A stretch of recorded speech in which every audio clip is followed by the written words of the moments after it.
Hi guys! So, I'm with my ama and kukwento niya. First time na nakita niyo akong sumasayaw ng bata, tapos nakitaan niyo ako ng potential.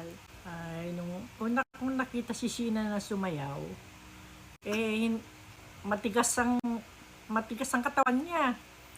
Hanggang kahit pinagtatawanan siya, sige lang siya ng sige hanggang sa na-develop, hanggang sa nakakapanood na siya sa TV, yun, nagagaya niya yun. Hanggang sa magaling na siyang sumayaw, nakikikontest na siya sa school, lagi silang nagtatap, lagi silang nag-first sa contest. Hanggang sa yun ang naging hilig niya, yung sumayaw ng sumayaw. Makembot na siya ngayon ng makembot. Kembot ng kembot, malambot na yung katawan niya sa kasasayaw. Doon nagumpisa yung pagkahilig niya sa sayaw. Pero nung bata talagang hilig na niya. Yun, nagkaroon ka ng hilig hanggang sa nakakapanood ka na sa TV. Yun, doon na na-develop yung pagsasayaw mo.